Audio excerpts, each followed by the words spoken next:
We now move our attention towards political literacy. To study the skills that must be achieved to develop the political accuracy of the Sri Lankan youth, to study the alternate ways for the citizens to participate actively in the democratic process, in addition to voting in elections, and to identify the reasons for the citizens in a well-established democracy to study the political literacy and to study the problems faced by Sri Lanka compared to other countries that are politically more literate than Sri Lanka. You can read the articles that are mentioned on www.journo.lk. Before we get into an in-depth analysis of political literacy, let's ask the obvious question. What is politics? A man is a political animal by birth. Aristotle has defined political science as a study of government. Although politics can be simply defined as governing a nation, it is not limited to the verbal meaning. Political science belongs to sociology. It studies government, governance, and politics while studying theoretical and practical aspects. Politics is the study of government activities, policies, and principles. It can be further defined as a study of the communities engaged in politics. Political science studies the citizen, groups of citizens, and the politics that live in the state.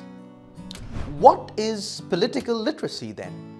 Political literacy is the collective of skills required by citizens to participate in governance.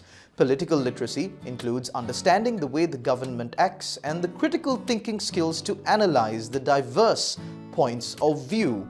Democratic participatory governance includes the following features. Number 1. Electing the people's representatives from the regional level to central government. Number 2. Participation in public meetings to learn and to inquire. Number 3. Study of biodata of the elected candidates. And number 4. Submission of rules and regulations, including amendments. Number 5. Review of plans for taxation programs and budgets. How can the political literacy of the Sri Lankan youth be developed? Alternate ways for the citizens to participate in democracy in addition to voting at elections. The universal franchise is the right of an adult citizen, irrespective of wealth, income, gender, social status, nationality, and ethnicity, to vote and elect their representatives to govern them.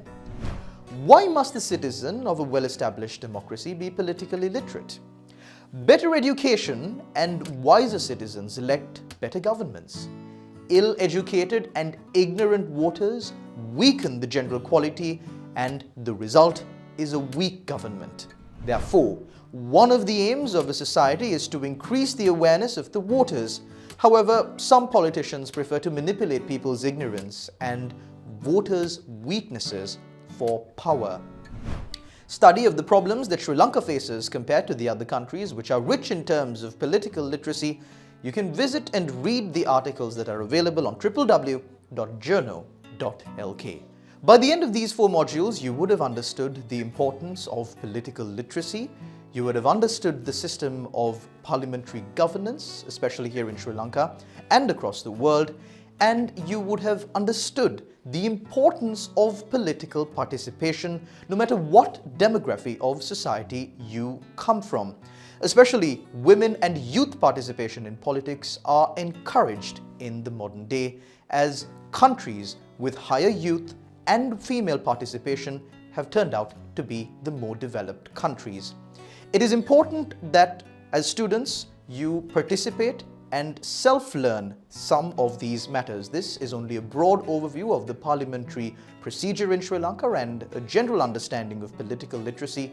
There are many more sources where you can access and develop your knowledge. Also, do not forget to interact with the LMS system by answering the questions for a self-assessment on how much you have truly understood about these modules that were discussed.